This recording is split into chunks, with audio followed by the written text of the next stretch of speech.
Today's a big day. Back for Blood release DLC 2, which brings with it Prophet Dan Act 5 and a bunch of other stuff. And we're just going to pop right into it here because there's a lot to cover, okay? So one of the things you see right away here is Prophet Dan. So I'm going to go over to the left-hand side so I'm out of the way of his character card here. And what you'll see is Prophet Dan's enhanced for a short duration after cleaners are incapped. Strange things happen after reviving cleaners. Also, team effects. +3 team damage resistance and knockback immunity while reviving. And he starts with a Desert Eagle, but he also starts with a Scar. Now, let's talk a little bit more about this very ominous description that he has. There are a series of effects that can happen when a cleaner goes down and gets revived, okay? So if Dan is on the team and anybody gets revived, then it's possible that copper can drop on the ground, and there's multiple piles but have a range of like 50 to 100 copper, so you can just straight up get copper. There is a chance to have your team fully restore its health, not trauma, just its missing health. There is a chance to get an extra life. There is a chance to get 5% team damage resistance or team extra damage. And there's a chance that frag grenades are going to pop out, or flashbangs, or smoke grenades, stuff like that. And I might even be missing one of these. Please let me know if I am. So there's a bunch of different effects that can happen when somebody on the team revives anybody that is down, or when anybody on the team revives somebody that is down. Okay? It doesn't have to be Dan. Something to keep in mind with the team effects is it's very similar to like a pep talk. It's not going to be a percentage, it is a flat number. So if you take a look at Pep Talk here, it's very similar. So take 3 less damage from all ridden. So if you stack this with Pep Talk, you might actually be invincible in some of the earlier difficulties when you are reviving. Another thing is that Dan gets enhanced. I need to look a little bit more into what that means, but a brief look made it look like he basically gets his own stack of Avenge of the Fallen in a lot of ways. So it's kind of hard to test that because all the bots always have Avenge of the Fallen. But for the little bit that I peeked into, it's basically a lot of those kinds of buffs. So Dan actually gets pretty strong when someone goes down. So we have a bunch of different items here, and there's probably even more that maybe are over here that maybe we can't see somewhere. So let's go ahead and take a look here. So if you take a look at the claws here, it says a pair of sharp claws specializing in fast slashes, hit supply a bleed, and your melee attack speed increases. So if you take a peek here, here's the claws, and they're actually really sick.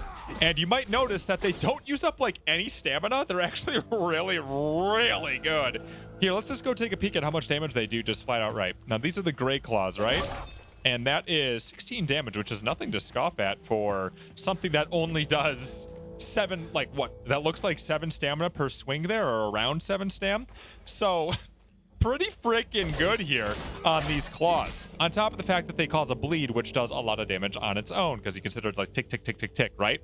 Another item here is the bow, and what the bow does is it is a secondary weapon, fires a projectile, and you can see you can hip fire it, but you can also aim down sights, and when you pull back it goes ahead and uses up your stamina. So it doesn't have ammo, but it uses your stam. That's kind of your ammo. And if you take a peek, that's a lot of damage. 132. Holy man, if you wind this up, 264 damage on a headshot.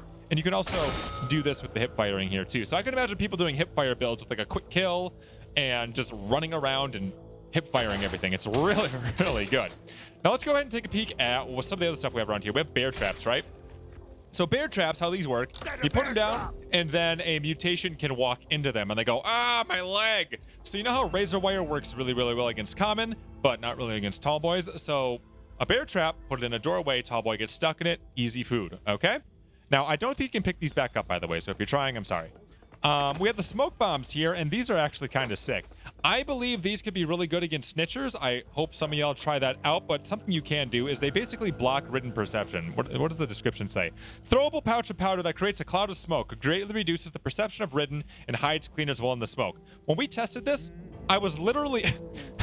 I was on a wall dead, and then somebody came up to save me. They threw a smoke bomb right on my body and then revived me, and Ridden came up to the person, but they didn't attack them. So it was basically a revive for free card here.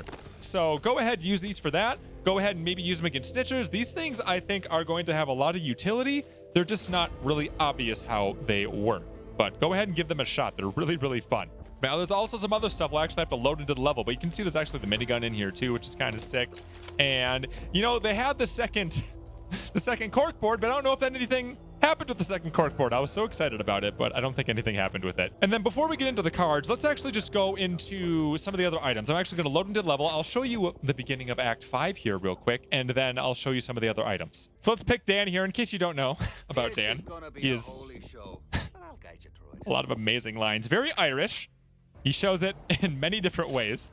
And this first level here is the boat level. Now, something you'll notice here, and something maybe to clarify, is you see there's the Slasher and the Pusflinger. Oh my gosh, I didn't even talk about how there's new enemies. Well, there's 4 new enemies, one of which is the Pusflinger, another one is the Slasher, another one is the Crone, which is the one that has the fire arrows, and then there also is the Snipers. Let's talk a little bit about how the Slasher and the Pusflinger work.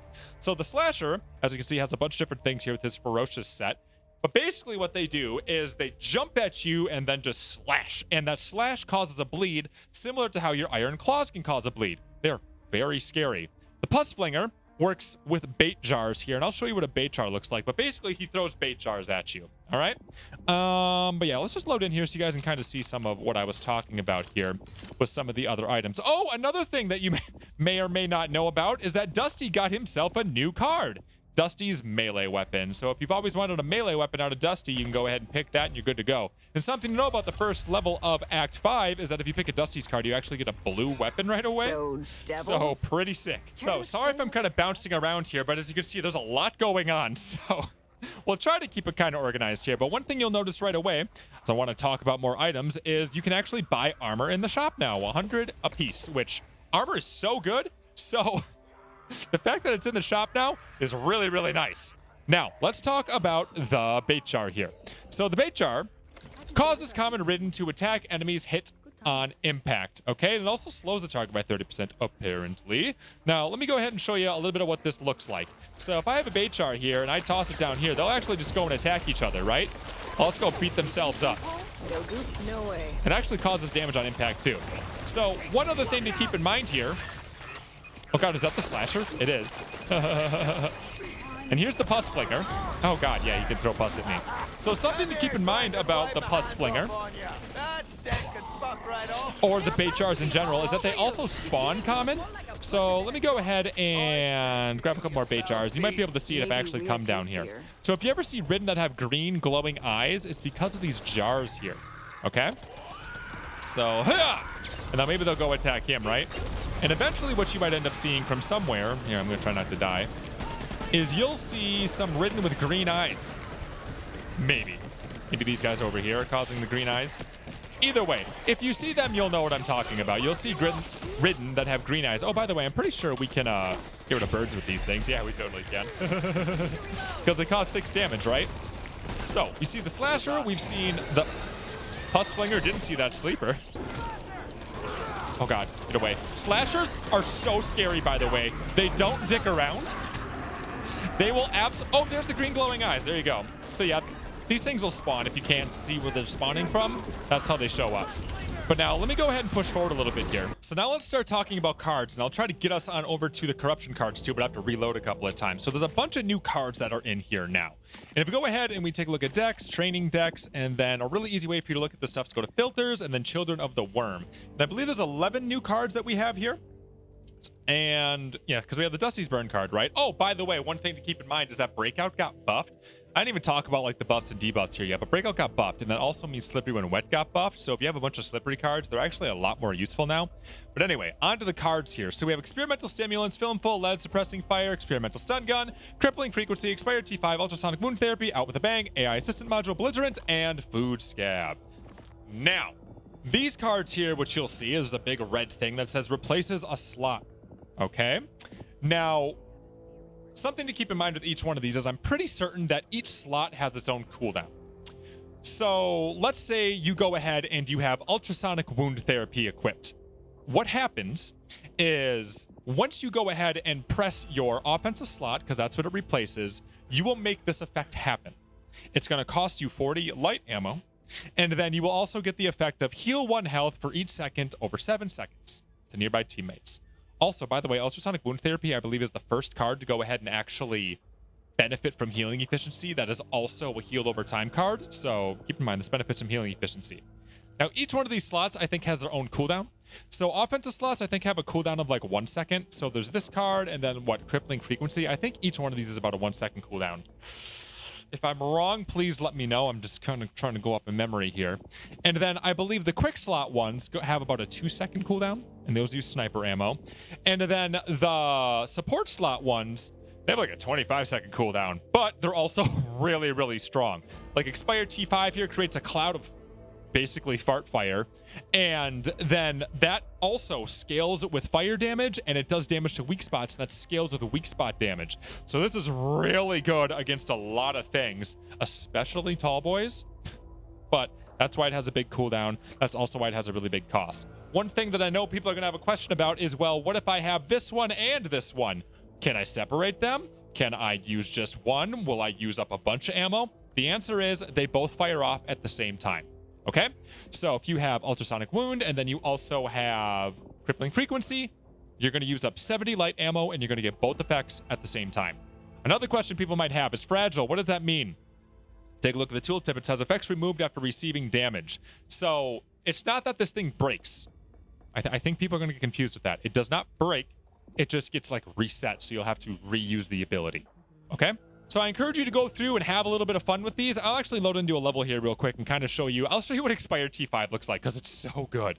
Hey, we have the Crone in here now too. So the Crone, they have the fire arrows and it's a smoldering thing. So what'll happen is they're just always like, yeah, in the background, trying to go ahead and shoot fire arrows at you. They're really obnoxious. If they do shoot you and get fire on you, you can like put the fire out by pressing a button, I believe, or I think it just kind of burns out on its own. So keep that in mind with the Crones. Now I'm going to go ahead and load in here and show you a little bit of Expired T5 because it's actually really, really, really sick. It is so one of the strongest cards in the game if you play around it. So I'm just going to go ahead and pick some cards here and show you what I am talking about. So if I run ahead here, what you'll see is I can use this ability, and then everything just starts dying around me. A vicious, vicious death. Look how much damage it does to that Crone. It just chunks them, right? It is so, so strong. I love this skill. And you can see it kicks in for a while, then I have a cooldown in the bottom right-hand corner. The way I activated this was I just pressed the 4 button, which I would typically use for my support slot, because that's what it replaced, okay? So go ahead, have fun with your gadget cards, see what you like, see what you don't like. I don't think you have to worry about a damaging thing like the car. Yeah, don't worry about that. I wonder if it hits sleepers. Yeah, let's find out real quick. Die sleeper? Ooh, it doesn't. Ooh, be careful with the sleepers. You can't just run through the level with it. That's probably a good thing. Okay, cool. Oh, speaking of these guys here, like not specifically the Pusflingers, but the cultists. Paraphrasing off of what I think I remember their damage, and not their damage, but their health is. Now, base health numbers, by the way, because it varies as you become ferocious or monstrous, or as you like get up to no hope, all that type of stuff. Okay, so I believe, if I'm wrong, somebody correct me in the comments. I believe the slashers have about 650 base health. I believe the Pusflingers have 350 base health, and I believe the Crones have 150 base health. For perspective, a Ripper has 800 base health. I believe that the Slasher has 70 stumble HP, and that the Pusflinger has 40 stumble HP. Oh gosh, I might got that one wrong. And I don't know if the Crone really has anything worthwhile in terms of stumble. Let me know what y'all find out, but I'm just trying to go off of memory here. So one of the things yet that I have not showed you is the snipers, and the snipers do sniper things like shoot at you with lasers. But on the topic of snipers, before I forget, you may have noticed that we had the claws, which come from the Slasher. We have the bow, which comes from the Crone. We also have the bait jar, which comes from the Pusflinger. What about the sniper? He probably has a weapon too, right? He does. It's called the Lockjaw, and it's a legendary sniper rifle. It's a legendary Phoenix. So once you find that bad boy, it's pretty sick. It does some really cool stuff with armor. Go ahead and check it out when you find it. Now, before we go into the corruption cards, let me go ahead and load into a little bit of the skins. Oh, there's so many good ones. So if you haven't seen them, go ahead and check them out on Twitter, but I'll show you some of the really cool ones. So we go ahead and take a look at Doc here. I believe you already have all these, by the way, too. So go ahead and take a look at Doc and her pre-collapse skin. There's a bunch of pre-collapse skins. So it's like a little glimpse of what they were like before the collapse happened. So Doc, we always knew she was a metalhead, so we got Typhoid going on here, which is sick. Hoffman already had his. It's not called pre-collapse though. It was his accounted for blood. This is basically what his pre-collapse skin was. Another cool one is Walker's. So we got little skinny Walker here before he was a big strong boy. We have Jim here. Oh yeah, I got Jim on his big beard. We have Jim here in his Marine outfit. I always like to refer to beardless Jim as Tim, so I'm gonna call him Tim. We also have Carly. Carly's is so good here. So not the rockabilly one, but take a look at this. Oh my God, I love it. I love it, I love it, I love it. I think Evangelo has his graffiti artist stuff because that was one of his things when before the collapse, he was aspiring to be a professional graffiti artist. One of the ones that's really gonna mess some of y'all up is Young Mom. Take a look at Young Mom. Oh my God. Now, it's not just the pre-collapse skins. There's also some new ones here like La Madre, and I think there's a couple more sprinkled in here that I didn't show you. And I think there's also a couple more pre-collapse skins that I may not have shown you. Like I think that Holly might have a baseball one here if I take a peek. So pre-collapse. Yeah, so she's got the baseball one here, which is kind of cool. But I think she also has a roller derby one here. So a bunch of skins. Go check them out. I probably missed oh, actually, no. We have to go take a look at Hang's because Hang's pre-collapse skin's pretty sick too. He's definitely taller in this one. They say you shrink with old age, but I don't think they meant it this way. So let's go ahead and keep peeling through stuff here. Oh, I guess on this note, we're talking about all the skins on the characters, but there's also some new customization stuff. Oh, there's skins on the weapons.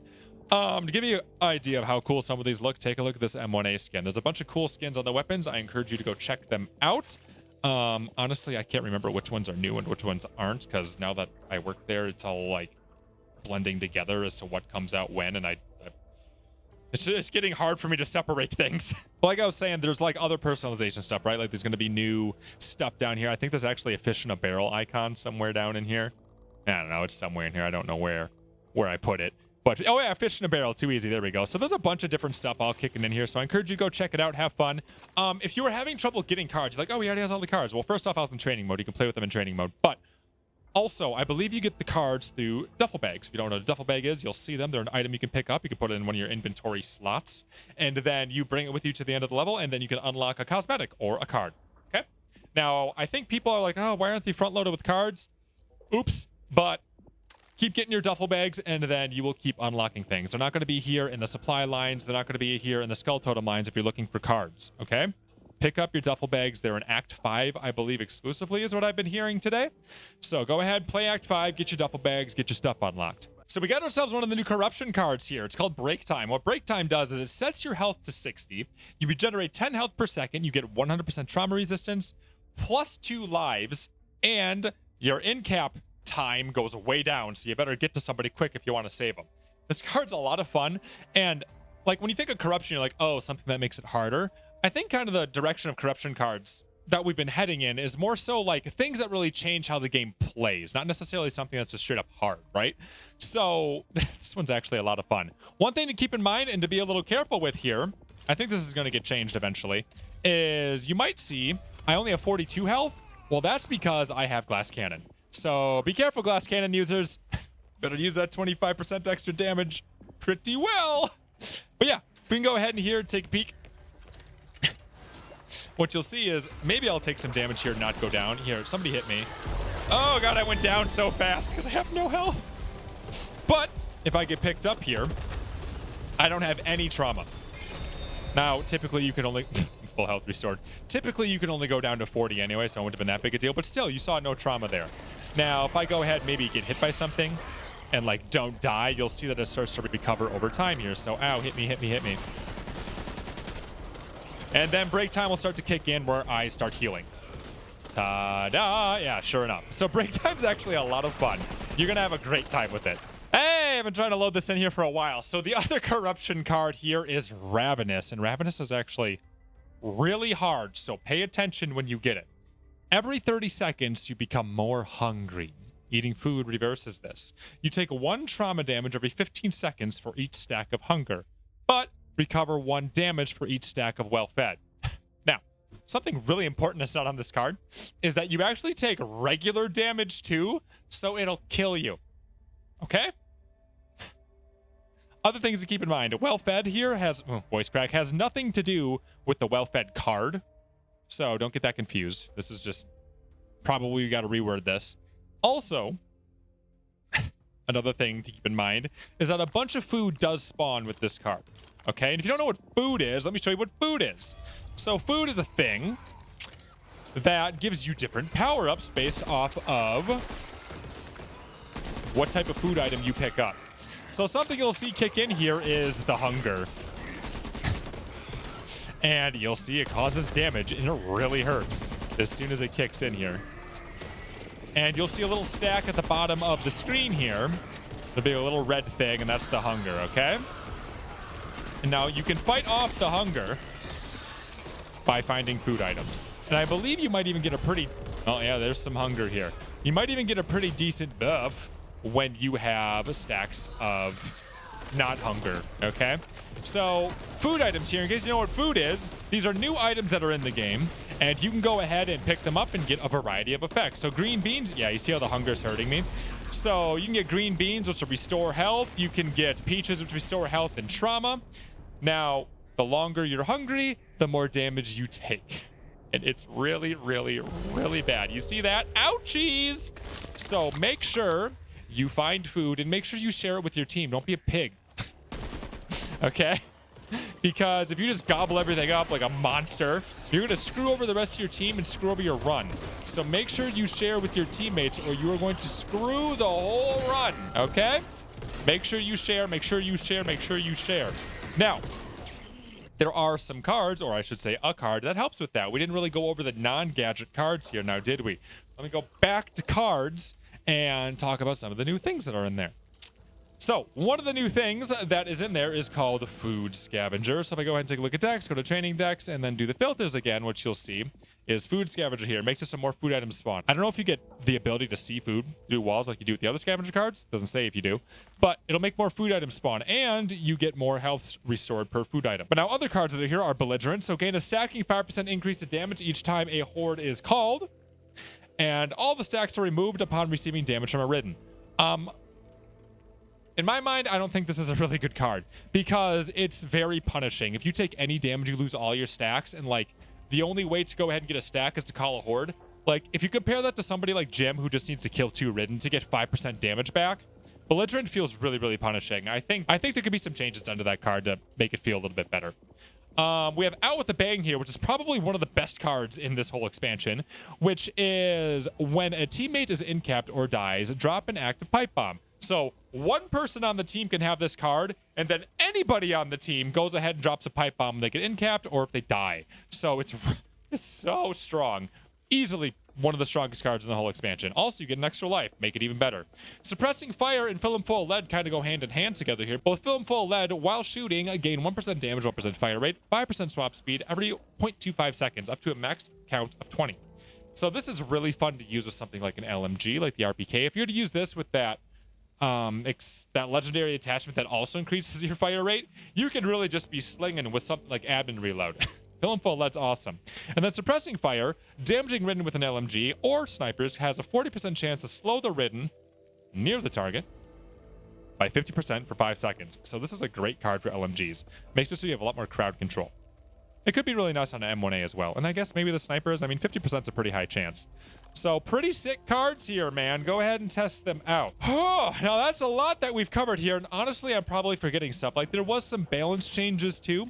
Like something like Pinata here got changed. Now there's a bigger story going on with Pinata, which I've talked about in streams, where it's like some items have a higher chance to spawn than others and yada, yada, yada, which is how, like, you know this. Sometimes you see bandages more often than you see something like a med kit, right? So like Molotovs spawn a lot more than other stuff, which is part of the reason why Pinata was so good. But either way, Pinata got nerfed a little bit, down to 10%, 15%. There's a bunch of other cards that got adjusted, like with healing efficiency, things going up and down, stuff like that. Go ahead and check out the patch notes. You can just Google Back for Blood August patch notes or DLC 2 patch notes, and I probably am going to put them in the description as well. Breakout got buffed, like I said. Same with which caused Slippery when wet to get buffed. And again, go ahead and take a peek through stuff. I'm sure you'll find some stuff that I'm not thinking of off the top of my head, but a lot of it's not that big of a deal. One thing that might be going on is that trauma might be affected by healing efficiency. Now I need to test that. Oh my God. Anywho, let me know what you guys think of the Children of the Worm expansion here. Let me know if you guys are having fun. There's a lot going on in this expansion. And, you know, we didn't even talk about the levels themselves. So Hope you guys have fun playing with it. Just wanted to give you guys kind of a lowdown as to what's all going on. If you guys enjoyed this video, please think about subscribing down below. We stream whenever we stream now. Like I said, I've been working at Turtle Rock now, so I don't stream anywhere near as much as I used to or make YouTube videos as much as I used to. But either way, go ahead and sub if you want to see more content, because I can give you much more informed content than I could before. And then with that, I'll see you guys in the next video that we do around here. Also, I will be streaming maybe tonight. No Hope. Act 5. Let's do it. Okay. Talk to y'all later. Bye.